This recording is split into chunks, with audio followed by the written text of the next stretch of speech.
Hi, everyone. Welcome to our webinar, a scholars panel on how to create a successful scholarship application. I'm so excited for you all. Just going to take a few more minutes to allow some more people to join us.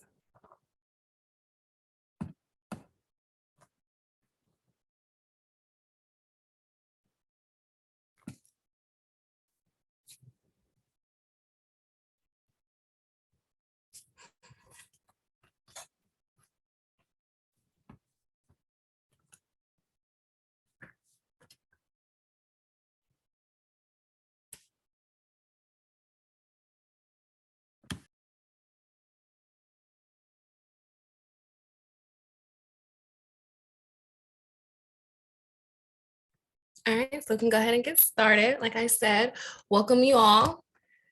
I am excited to be here with you all for our webinar. Thank you again for joining our scholars panel on how to create a successful scholarship panel. I am Alexis Adams, the scholarship administrator here at the National Society of High School Scholars. We have some very wonderful panelists that will be giving their tips and advice on how to create a successful webinar, and also a chance for you all to ask them directly any questions you may have. Today I have Alexandra Vanderkeep with us, Elgin Rhymes, and Dea Brown. So we can go ahead and get started with our first question. And we can start with Elgin. We're gonna go with, describe the scholarship that you won with NSHSS. Okay, thank you, Alexis. A scholarship that I won with NHSS was my very first scholarship when I was fresh out of high school. Was the 2019 Class Nobel Scholarship. And this scholarship was given to individual high school seniors who were graduating at the time and had a career and interest in doing justice in the community service realm, while also going to school for their individual major. And so how I went about winning this scholarship was coming out of high school. I really didn't have a lot of scholarships, actually. Um, Initially, I came out with probably $100 to my name for funding for college. And so I've always been on track on my mom's side, especially. She always been motivating me to go forth and go out to get as many scholarships as I possibly can, while also maintaining my grades and helping out the community. And so being a part of the NHSS since my freshman year of high school, I never really fully utilized it while in high school, which is probably one of my biggest regrets thus far. But utilizing it from this point on forward, I've been able to do great things with the organization. The initial award was a award of $1,000, which at the time was like the biggest award I've ever won at once. So this winning that scholarship really taught me a lot about how to apply myself and really put myself out there in a situation where I can really express my future plans and goals and aspirations, while also helping out my community that I'm involved in and community that I'm trying to raise with the scholarship. So it's been a grateful journey, which led me into winning my second scholarship with the Armed Society, winning the 2021 Collegiate Council Scholarship, which is given to the executive collegiate board members with 3.5 GPA and above, and any major is welcome. So this award was even superseded past the 2019 of 5,000. And so this award and those getting awarded this scholarship really helped me go forth within my industrial engineering career at Florida A&M. And so I think this is a step forward, and hopefully this encourages all of those on this call to really go forth and challenge yourself for any scholarship that you apply for, because at the end of the day, it's free money and it's resources to help you grow, help you develop, and help you get what you really want to achieve. So Alexis, is how my scholarship experience has been with the Honor Society thus far. Nice. Thank you so much. And Alexandra, may you chime in and let us know what scholarship you won with the National Society of High School Scholars? Yeah, thank you so much. So I was fortunate enough in high school to win the 2019 Ambassador Award from NSHSS after serving as an ambassador through that leadership program. And then this year, I was fortunate enough to win the James Lewis Collegiate Council Global Leader Award, and I have also won a Be More Fund, which was very exciting. So I'm really happy to talk about scholarships applying in both high school and college, given that I've gone through both and can tailor my discussion to whatever point in your scholarship journey that you're in. I would agree with Elgin that something I didn't consider early on was applying for scholarships. I didn't really think about that until later on, but by being here today, everyone is taking the right first step. So I'm looking forward to the rest of our discussion. Great. Thank you so much. And lastly, Dea. Hi, everyone. My name is Dea. I recently just received my first scholarship. I currently am a senior in Atlanta, Georgia, but I actually received my first scholarship with the Honor Society, which was the Women of Tomorrow Scholarship. I was so happy because, you know, it's a great to receive your first scholarship being $1,000. But at the same time, it was a great experience because of what the scholarship represented. So I'm very happy to talk about that with you guys tonight, to talk about being specific about what scholarships you're applying to and make sure that they're aligning to who you are as a person. So I'm really excited to talk about that tonight. Thank you. Great. Okay, we're going to go ahead and get started with some of the questions we have. So, Elgin, you may start. What sparked your initial interest in applying for scholarships? Okay. That's a great question. It's a great question for those for the person who asked. What sparked my interest initially for applying for scholarships stem from the fact that I come from a childhood environment where I didn't have a lot of money for college and school. And so my mom, all throughout my life, she always encouraged me to go out and really maximize my opportunities for where I'm given. And so after spending most of my high school career, I was a 3-sport athlete, and I was mostly doing sports, although I did keep up my grades to at least over a 3.5 GPA. And that's when I started realizing that, okay, maybe tying in the sports and athletics, I need to also tie in my academics within it as well. And so just betting on myself and really taking the courage to really just put my best foot forward. I started applying to as many scholarships as I could. After a while, you know, you get rejected from a lot of scholarships, and I feel like that's the main deterror for those who are interested in scholarships, but don't have the time or don't have the resources or the confidence to believe that they are the ones that can win it. And trust me, I thought it too. After applying over to 100 different scholarships throughout my career academically, I've at least won anywhere between 10 to 15 thus far. So I know this seems like a high risk, low reward in terms of statistics, but when you really think about it, a lot of these applications ask for the same thing. So it's asking for your community service. What is your dreams and aspirations? What major do you want to do? What do you see yourself in 5 years? And so those are like typical major aspects that you want to really include when going for a scholarship and making sure that it aligns with yourself.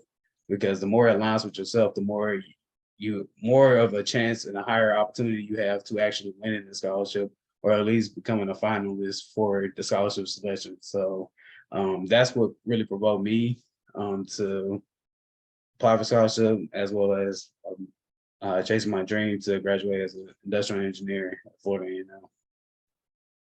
Great. Thank you. Alexandra, what about you? Yeah, I would say for me, it was also something my parents encouraged, but not something that I had given a lot of thought to. And so I had become more involved in NSHSS. I joined as a sophomore.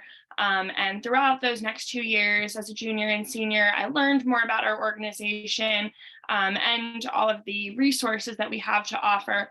And so for me, how I got into scholarships was I was kind of just playing around on the NSHSS website. I was looking at all the different links. There's so much on there. And I came across the scholarships page and I started reading some of them. And I was just really shocked initially at, first of all, how many there were and how many different people they really applied to. And so as I was reading them, I saw them and I thought, maybe I could win one of these. And so I went for it. And as Elgin said, I think it can be a little scary at first. And those thoughts definitely do go through your head. But I would say it's something you have to try for. And as he said, you will not get every single one. And the same scholarship that I won this year, I was denied for before in the past. So I think it's really about just giving it a shot and yeah, seeing what comes of it. Nice. Thank you. Dea? I also totally agree with all of the panelists.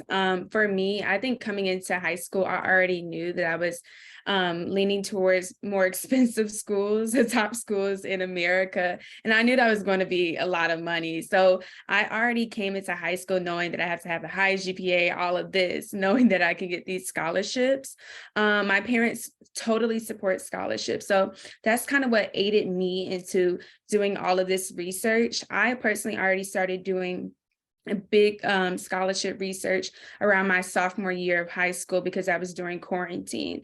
So I did a lot of my pre-planning for college then. And then in junior year of summer, I had a whole list of scholarships. And that's when I realized about the Honor Society and all the amazing scholarships they had. So I would just like literally do every single scholarship on there. Did I get every single one? Absolutely not. But still like going for it and having hope, that's all it is. And making sure that you're being yourself throughout the application process.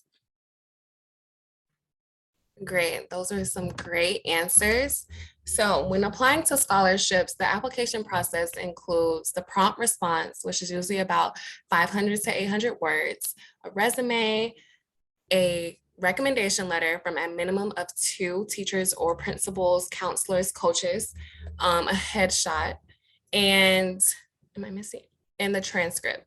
What is one thing, and any one of you all can chime in, what is one thing that you would say makes your application stand out?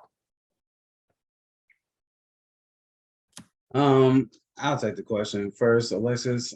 I would say the one thing out of all those aspects that make an application, not just mine, just any application really, is the unique story that you put behind it when you're actually filling out that 500 to 800 word requirement. Because during that time period, all the other prompts are just what they are. They're either statistical numbers or they're just evaluating it based on skills and attributes that you might have. But when it comes to the essay part, that's where the scholarship provider really gets a chance to really interview you and analyze, okay, who you are, what type of person you are, what do you really want to do? And this is the chance for you to let the person that's reviewing your essay or work get to know your unique experience. Where do you come from? How is it different from anybody else's? Is it the same as everyone else's? And so, I know we all have the common event of COVID happening. And I know for a lot of scholarships and a lot of prompts that's out there are asking about everyone's different scholarship or everyone's different experience through the COVID year.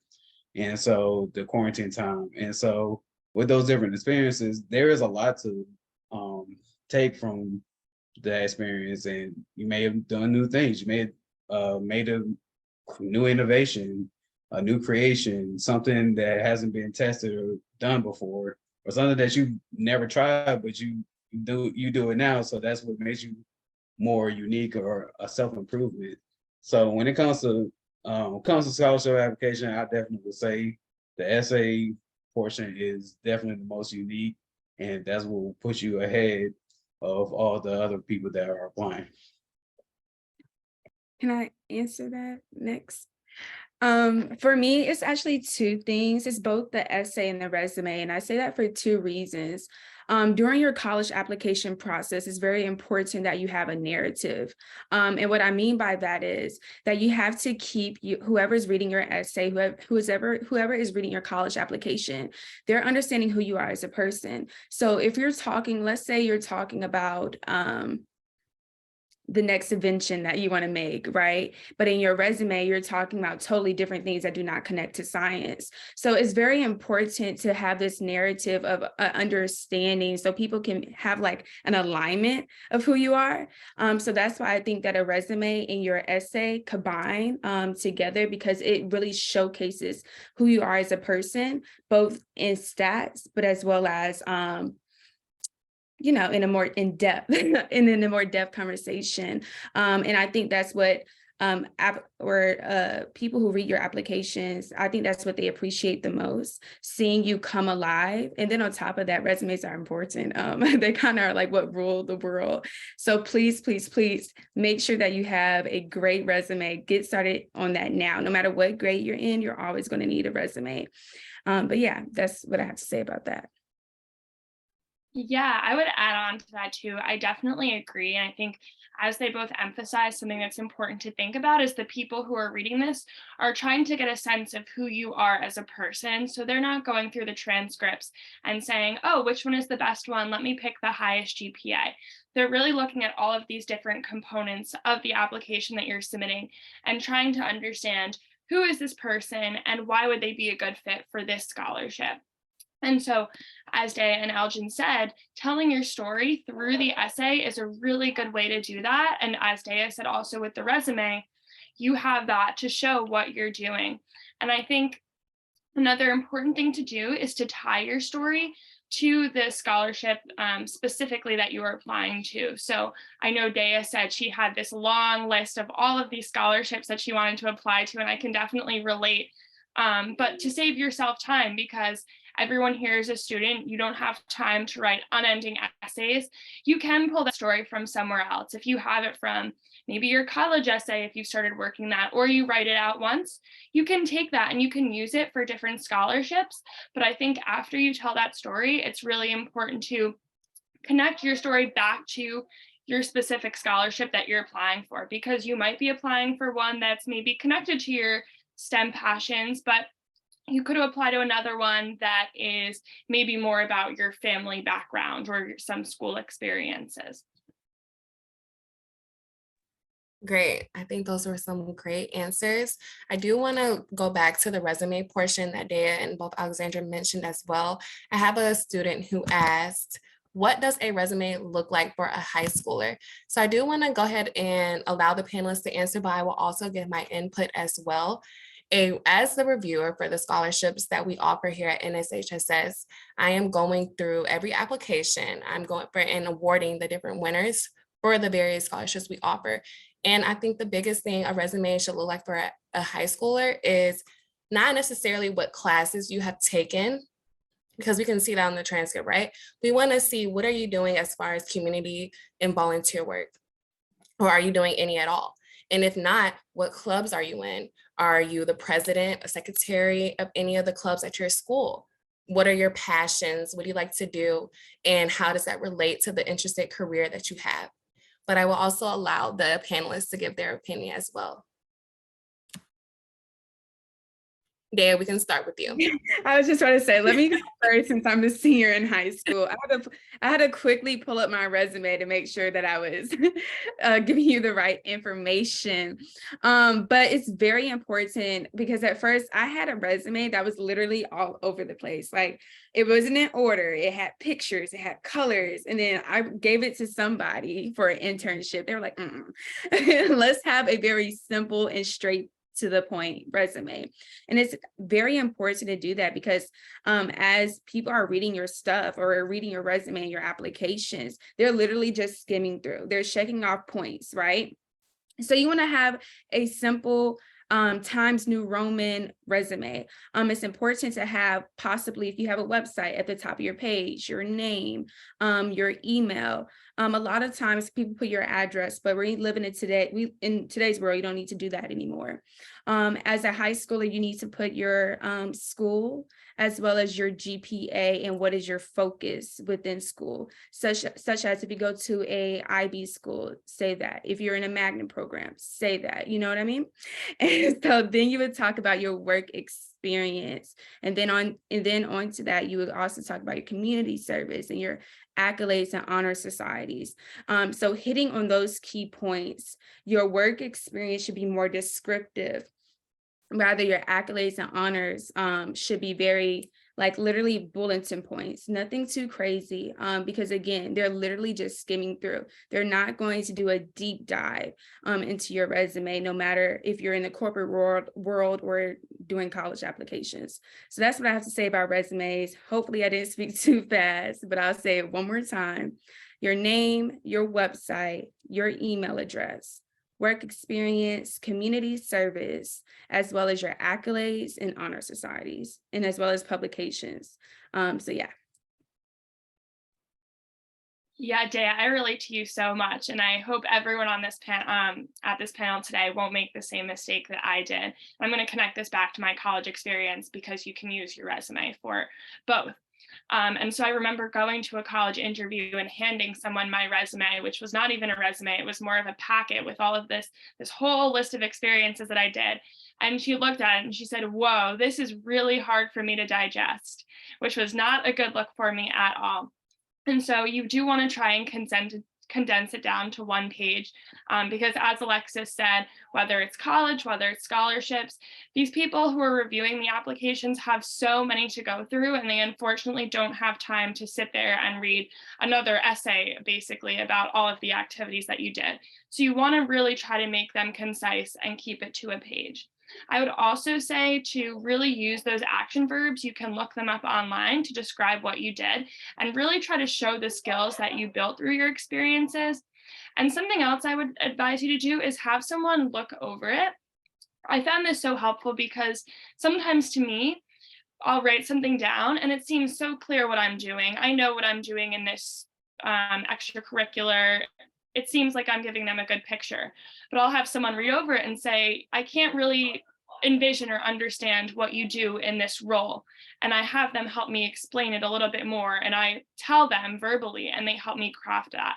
So that can be really helpful because sometimes something will seem so obvious to you. "Oh, I'm in this club," but the person who's reading it doesn't know what you do, or they might not know what that club is, or as Dea said, what that school is. Everyone in your hometown might know that you go to this IB school, or that it's a really great school, or that it's a STEM focused school, but someone else isn't going to know that. So you want to describe that for them.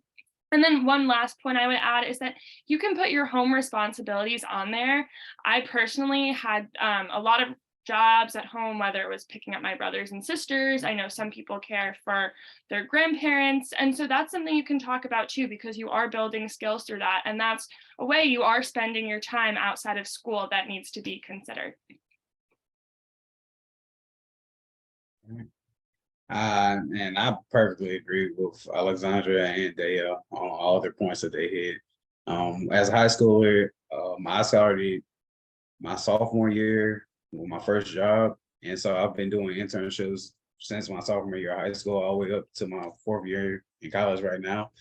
And so building my resume early on was a great asset to me, but also explaining, like Alexandra said, explaining what you do is what's crucial when it comes to the interview process, or even for like applying for a scholarship. There's some scholarships that once you apply, you actually get brought in for an interview as one of the finalists. And so when you're really trying to put your best foot forward, really exfoliate and explain, and really just personal brand yourself. That's what it's called, personal branding. The more that you're able to explain and go over what you do and what your passions are, the more they're able to link all your attributes, all your connections, and all what you've done together and formulate a concise judgment on your true character and who they're really dealing with. So I think it's really important, even as high school just starting out.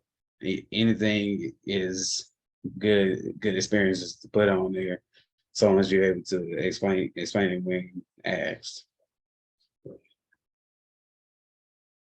Nice, thank you all.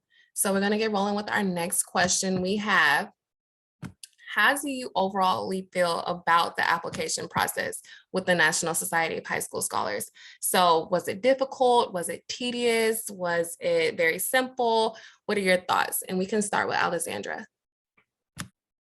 Yeah, I would say for me, when it came to starting with NSHSS scholarships, they definitely felt very approachable, and that felt like a good place for me to start. And so everyone here is so fortunate to have NSHSS as a resource, because if you just Google scholarships, it can be really, really tricky to figure out where to start. And NSHSS has so many that are tailored for high school students who maybe don't have a lot of experience, who haven't applied for scholarships before. So I think that can be a really great place to start to make it seem a little bit less overwhelming. That's definitely how it felt for me. And I think as you look through the NSHSS scholarships, you'll realize that a lot of them do ask for those same components that Alexis talked about, your resume, a teacher recommendation. So it might help for you to use those same components. The resume you submit to one, you could use for another. You could submit your teacher recommendations. Once you have your transcript ready to go, it's easy to upload really quickly. So I think once you get those components organized, the first few times around, it might take some time. But as you go on, it becomes a simpler process, definitely. To clarify this question, you're talking about in terms of just the honor society or in general? We can start with just the Honor Society and then we can move on to in general as well. Okay, perfect. So I'll go ahead and start with the Honor Society. Honestly, my teacher sent me this scholarship and I was so overwhelmed, like, oh God, another scholarship. But when I did it, I was like, oh, this is so easy, straight to the point. I said, thank God. One thing about the Honor Society application process is that it's very simple. It tells you what, how, and when. If you need if you need a resume or a transcript or any of that kind, or a teacher letter of recommendation, you literally just have to send it to your teacher, they upload. So it's a very easy process. For some other scholarships, it can be a little bit overwhelming, but you have to have patience in this. Sometimes after applying to a scholarship, I have to close my computer, because it can be so overwhelming. But again, you have to have patience within this. It's not a long process, but it is a process. But I would say enjoy the moment while you're doing it, because you're going to look back after all the hard work you're doing and say, wow, I finally got it. But other than that, in terms of the Honor Society, it's very straight to the point, very easy. You can literally get it done in about 20-30 minutes. If you have your essay already prepared, because a lot of people recycle their essays. A lot of scholarships ask you the same questions, but we can talk about that within the next question. But yeah, that's my points on that. I totally agree, Daya. When it comes to the Honor Society scholarship application, I found that it was really simple. Out of all the hundreds of scholarships I've applied to Honor Society, it was just always a smooth process. They get point A to point B all the way through. The simplicity, I always liked it. When it comes to other outside applications, just in general with scholarships, the experience honestly can vary. I've applied for Department of Defense scholarships. I've applied to HBCU scholarships, STEM scholarships, NSBE scholarships, NASA scholarships, Lockheed Martin scholarships. So it's so many different types of scholarships that are out there, and NSHSS is definitely one of the ones that are one of the top scholarship providers out there. And so when it comes to just making the application, and like they said, a lot of it is recycling the question and recycling the essay, because it's a lot of it is the same repetition. And once you really get into the flow, once you applying for scholarships and getting your essay revised by a scholarly teacher or someone who's really good at analyzing, breaking down the literature and essay breakdowns, you really would see a lot of growth and development within yourself as a writer and within your process of applying for scholarships, because it keeps you confidence. Once you win one, you want to win them all, right? So that's how I feel the application process really is. Thank you so much. And so we talked about briefly for our resume, the different things that you can put on it. Do you all think that the quantity of extracurricular activities you have help you win a scholarship? Dea, we can start with you.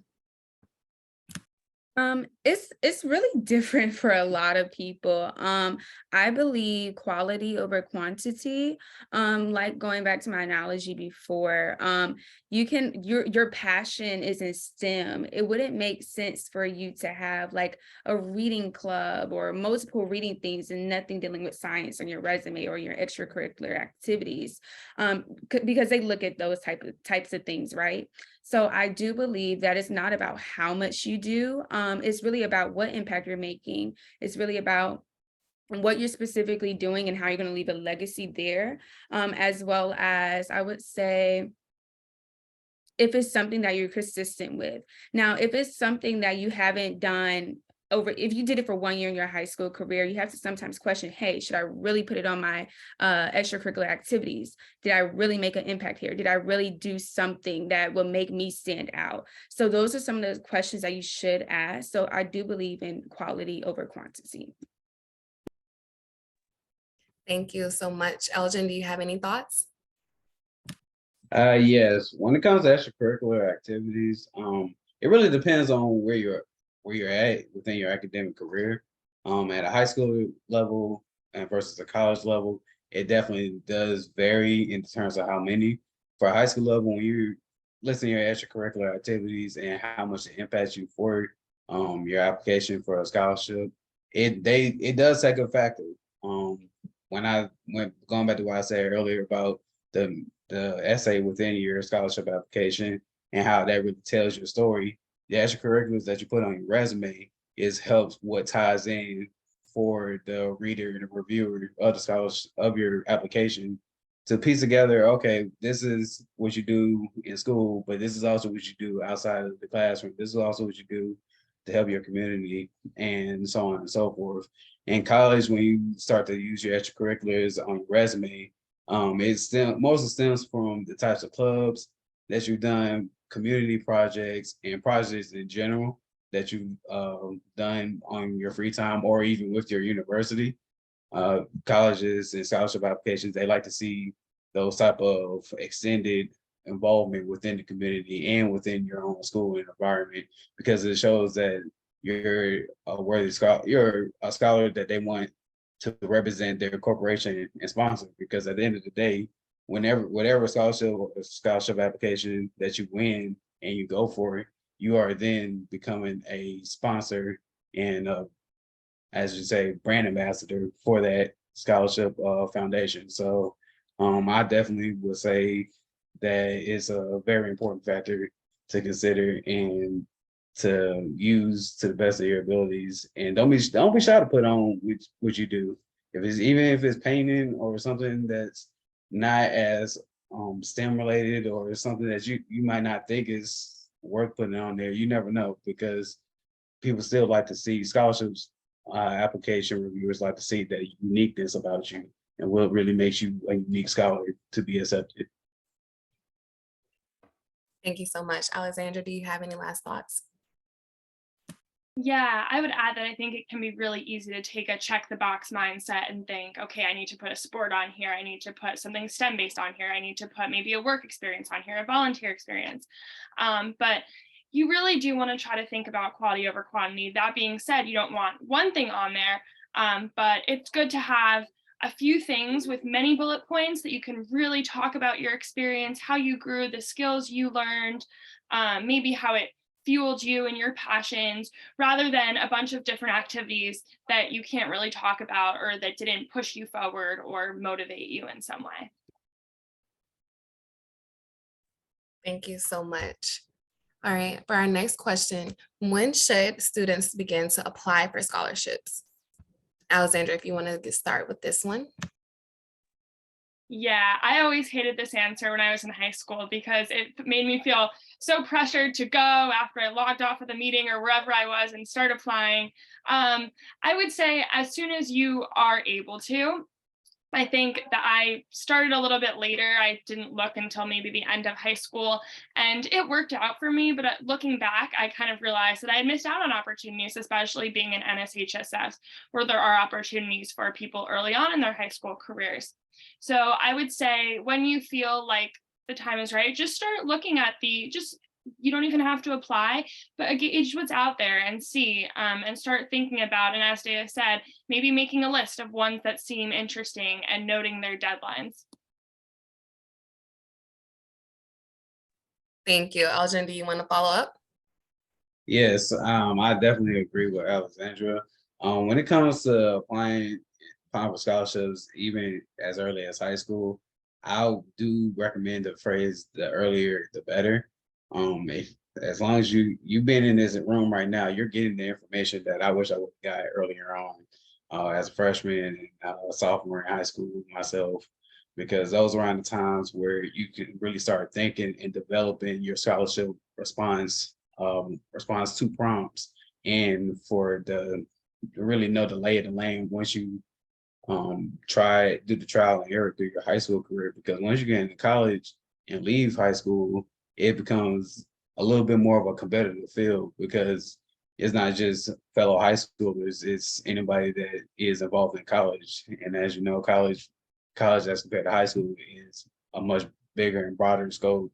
So winning scholarships, although more challenging, it's still a good way to get practice. So when you come up on harder scholarships or more competitive scholarships at that, it's not, the process is not so much fear inducing, rather than, okay, I can apply it, I'm confident, I fulfill all the requirements, and I believe I'm the one to really go forth and accept be the representation of the scholarship recipient. So that's my thoughts on that. Okay, and lastly, Daya. I would have to also say the earlier the better. As juniors, I think it's very important, very critical for you to go ahead and start building that list. Sophomores, you have a little bit more time. Focus on the PSAT. Trust me, because I did not focus. Focus on that PSAT. That should be your main priority your sophomore year.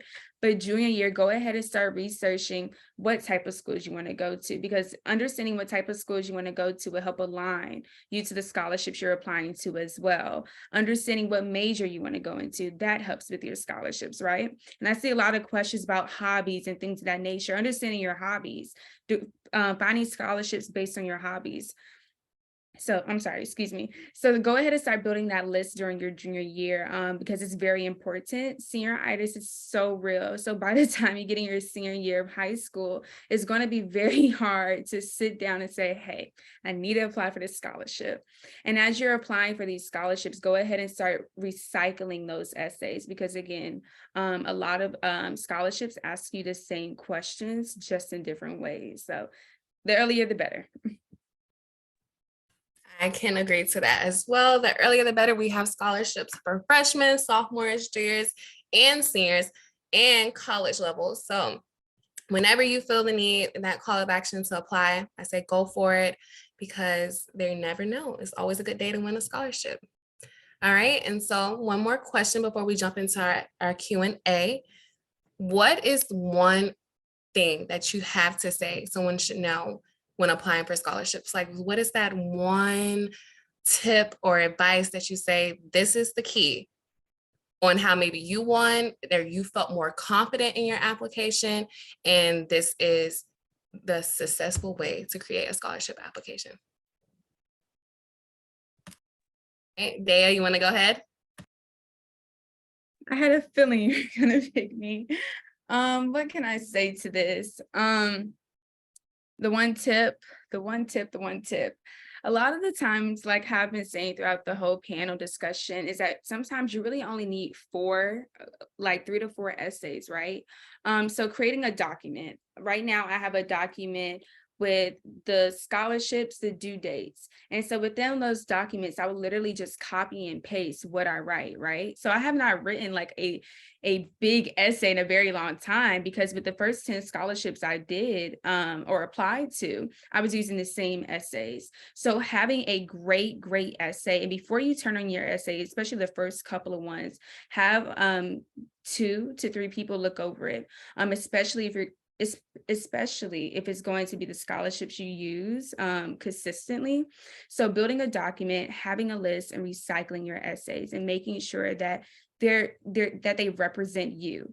Make sure that no matter what scholarships you're applying to, all scholarships need to realign to who you are as a person. I'm going to go back to this analogy. Personally, I'm journalist, mass communications type of girl. It wouldn't make sense for me to apply to a STEM scholarship. So making sure you're aligned to who you are as a person, and not just applying just to apply, because scholarships, they look at your majors, they look at all of that.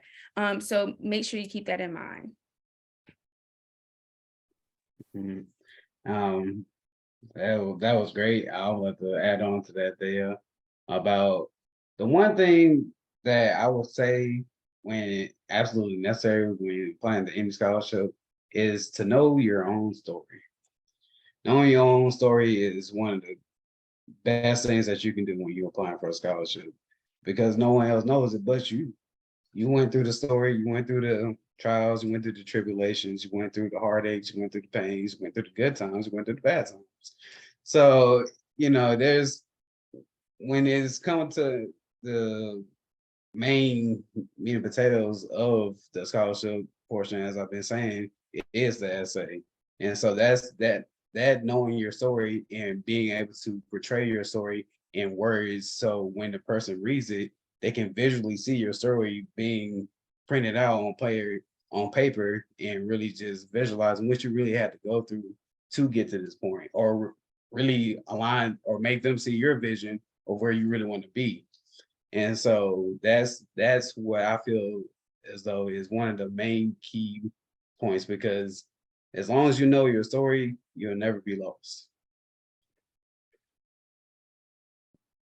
That's really great advice, Algin. I would say for me, my top piece of advice would be to go for it. You're not losing anything. You're losing some time, but you're not losing money. There's nothing to lose. So if you see a scholarship out there and you think, I don't know how qualified I am for this, there's probably people who have more experience. Just go for it. You don't know what the application pool is going to look like. And if you don't get accepted, you can apply again, because you don't know what the application pool is going to look like the next year, and you can build onto your experience. So you have no idea what's going through the mind of the people who are reviewing them, and your story might really stand out to them. So I would say go for it, and don't be discouraged. It can be easy to get a rejection or not hear back and think, ugh, and be crushed about it. But that's just how it goes. It's a competitive process, and you need to just keep going forward. And then one other thing I would say is also to not focus too much on the dollar value. I think it can seem like college is so expensive. Let me go and apply for the most generous one out there. Let me go apply for this $50,000 one, this $100,000 one that's going to cover everything. The $500 ones, the $1,000 ones, those are still going to help you out, whether it's with the books, whether it's with your meal plan, travel.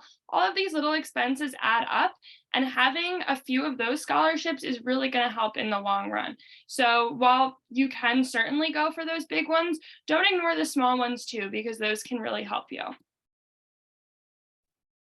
I love that answer. Thank you, Alexandra. I do want to chime in on that as well. As a reviewer, I think that the biggest tip I can offer you all while applying for our various scholarships is to have someone review your application. That is extremely important. As a reviewer, I do check for grammar and mechanics in your resume and in your essay as well. Your essay is very important. Yes, I love hearing you all's great stories, but it has to make sense. We want to have a good flow. We need proper capitalization. Those things matter, because that is the first step you are taking for your college career. And the professors also care about that. So we also do take that very seriously when we're reviewing applications. So my biggest tip for you all is to have someone review your application for submitting. All right, now let's go ahead and jump into our Q&A. We have a lot of great questions here. And I think my favorite so far is, how can you keep yourself positive when you do not win a scholarship?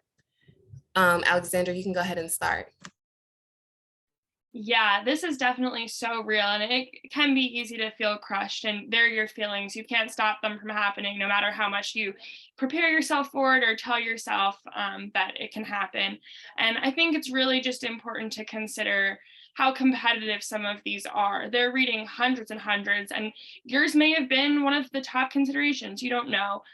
So I think it is really important to just remind yourself that, again, also at the end of the day, you don't know what they are ultimately really looking for. And the same goes for college admissions. So as hard as it can be, try to keep your head up and remind yourself that it is a difficult process, and it's okay to feel that way, but don't let it crush you. Go on and keep trying for more, because the next one could be yours. Great. Elgin, do you want to continue? Yes, I totally agree with Alexandra. The confidence and perseverance to keep going is definitely a hard thing to master. Even myself, I get discouraged when I get rejection from applications for scholars programs or even jobs in general, but that's just life, to be honest. When you get into the academic realm and really just putting yourself out there, rejections are always bound to happen. But as so long as you keep the positivity, and how it always helps me is because I have a vision for where I want to be in life. And knowing where your vision and where your passion is and your reason and your why really is what keeps in my confidence and what keeps me in my positive affirmation, because I know I want to finish my degree with the best and highest GPA as possible, and also know what I want to do even beyond once I reach my degree, or even beyond my academic goals and what I want to strive for my professional goals. So really just keeping that why in mind and why you need the scholarship or why you're even applying for the scholarship in the first place is definitely a crucial aspect of the application process, because you can't lose sight if you know that your why for everything.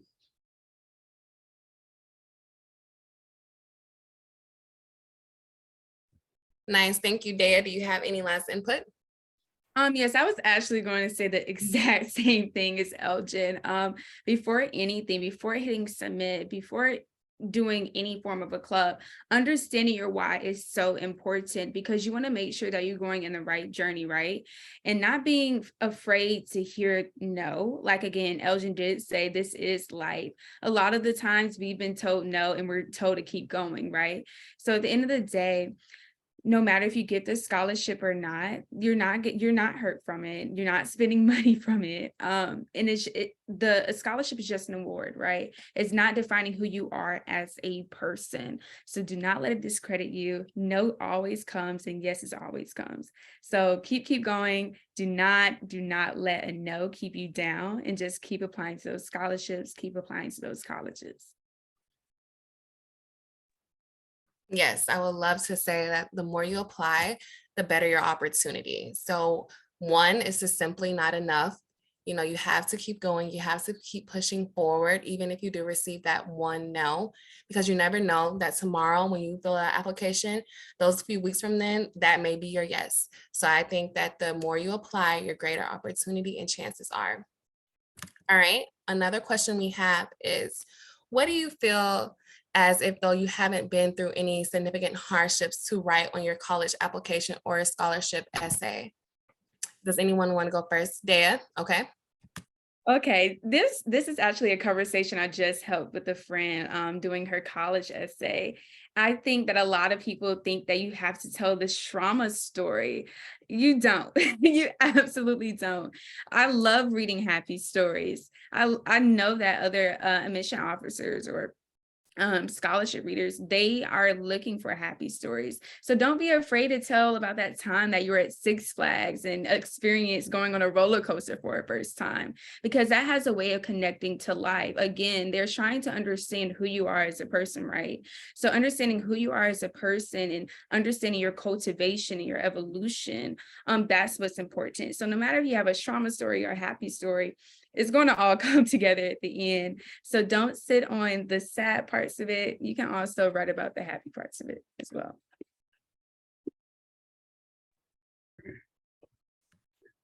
I definitely agree with that there. We always so focused on the negative and thinking, oh, the only reason people win scholarships because they have a tragic backstory. And it's not always the case. Sometimes you can win scholarships just from having a happy backstory. I've written about a scholarship, one of my scholarship essays. I don't think I won it, but the scholarship that I applied for, it was about telling us about the happiest time of your life.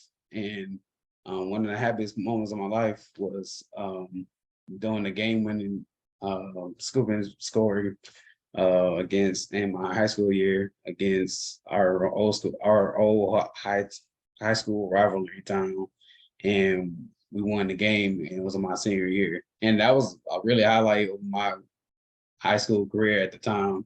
And so that was a scholarship, something I wanted to express and put out on a scholarship portal or essay, because it really showcased not only who I am academically, who I am as a person and my character, and really just an enthusiastic story, because positivity is contagious and it's best if it's spread around more often.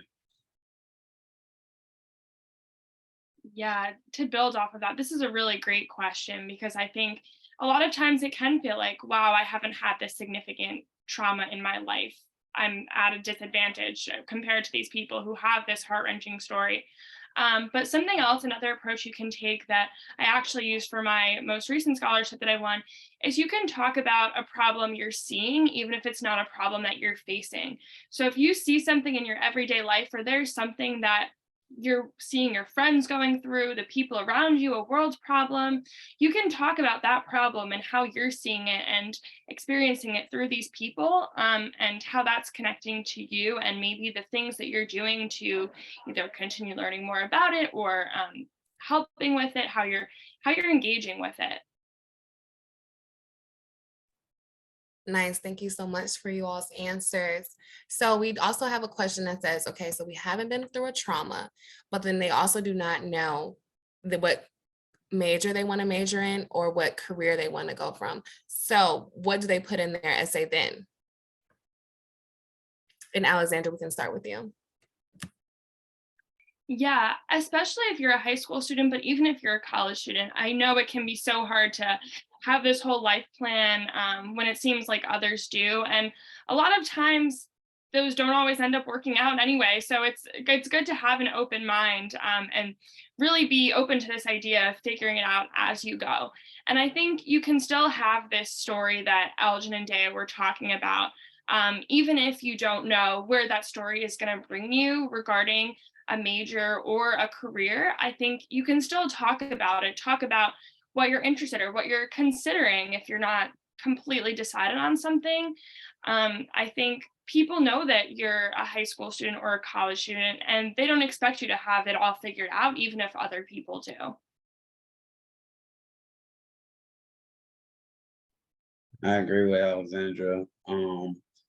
Being not having a clear direction and not really knowing exactly what you want to do, especially in the high school stage, it's okay. I promise you it is.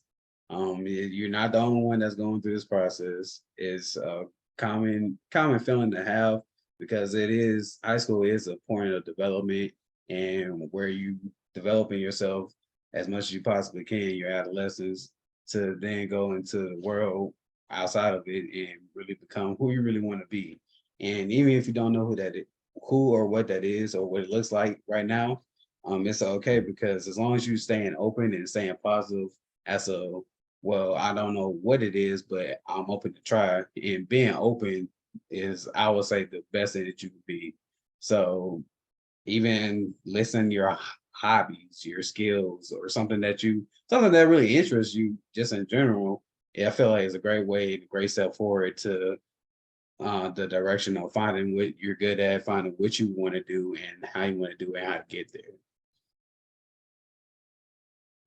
I totally agree with all statements. I think sometimes we forget how young we are. We're 15, 16, 17, 18, and we're supposed to know what we're going to do when we're 40. And sad to say we're not. And it's okay to say, I don't know. I know plenty of 40-year-olds have changed their career 2 to 3 times. It's bound to happen. I know plenty of 40-year-olds who went to school for one thing, doing something totally different in life. So it's okay to say, I don't know, right? But to understand or to get to know yourself a little bit more, I would focus on those hobbies. And we saw this kind of at the Scholars Day, right? A lot of our presenters, they built their hobbies into something so grand. Like per se, it was someone who loved fishing. He built his company off of fishing. There was somebody who loved books. He built his company off of books. So you can look into your hobbies. You can try to get to know yourself more through that and see what change you can make with that. And when you have that understanding, it can kind of help you go in the right direction. So that's kind of my saying that. So yeah, it's okay to say, I don't know. And for people who do know, they have plan B, plan C, and possibly a plan D. So it's all okay. Great, thank you all. I do want to answer this question. We have someone who said, does the NSHSS scholarships apply to any college we want to go to? Absolutely. We are not limiting what scholarship, where the scholarship goes in per se as, oh, you go to Columbia versus Harvard, so this scholarship cannot go to you. It can go wherever you go, right? So if you go to HBCU, you go to an Ivy League school, you go to a community college, the money can go there. All right, we also have another question that says, so maybe there's not a lot of different opportunities in their environment for them to do volunteer work or community service. And so how can they still stand out to maybe applying for those Ivy League schools or any school general? Yeah, there you go ahead. Can I start with that? Because I also saw another question asking about like wanting to do all the grand summer programs. Sad to say, a lot of Ivy Leagues and a lot of colleges, period, don't really look at that. They really use it as a checkbox, right? So coming from an environment, like how I was saying before, focusing on your hobbies and how I was telling people, how I was telling the analogies of how people built their hobbies out of their business. So see what you're passionate in, see the problem that you see at school. What can you do to change that? These schools like to see that you're making an impact through initiative, and not only that you're being impacted, but other people are being impacted. We like to look at, we think that they look at the very small percentage. They like to see how your school is being impacted, your community is being impacted, and use that small environment as, I would say, as leeway, right? Because since you're in a small environment, there's more possibility for everybody being on your side, everybody being on your initiative. So I would say, look into what you're passionate in, see what the problem is at school, in your community, and try to make a change through that. Yes, I definitely agree with great Dale right there. Initiatives drive impact, just point blank period. And whenever a college or scholarship admission or any admission see that you're doing something that is taking an initiative, solving a problem that is there that no one else has either A, doesn't have the solution for, or B, doesn't care for the solution. And so being the change and being the impact that you want to see and being the change that you want to happen, even in an environment that is not many opportunities for it. There's always a purpose, there's always a plan, there's always a cause that's out there that can be built upon or aided upon. And it takes the thought process to thinking up the idea and then the action behind it to really go out and take the initiative to really finish and execute and create a better environment so you can get or either recognition for your action or really just recognition and impact and seeing the positive change that what you really want to do is making towards your community in general. Because at the end of the day, making an impact in a positive way will always be positive looked at any college, any university, any admissions, anything, because it's something that is helping the world instead of harming it. So that's what I believe that you can do even outside of not having that many resources available. I know we're short on time too, so I'll give a quick answer. On top of that, I would say don't forget to turn to online. You may be restricted by financial factors, geographically, there might not be much around you. If you're interested in the healthcare sphere, there's things like COVID that prevents you from going into hospitals and doing those programs. But online, there's a lot. If you look up virtual volunteer opportunities, virtual whatever you're interested in opportunities, definitely look at that because there are a lot of programs out there. Great. Thank you all so much. So unfortunately, that was our last question. I would like to thank you everyone for attending our beautiful webinar. And I'm so grateful to everyone who showed up and asked questions. If your question was not answered, no hesitation, no worries. You may email me your question at alexis.adams@nshss.org. Again, that is alexis.adams@nshs.org, and I will be felt like happy enough to answer your questions. But thank you all for joining us. Thank you. Bye.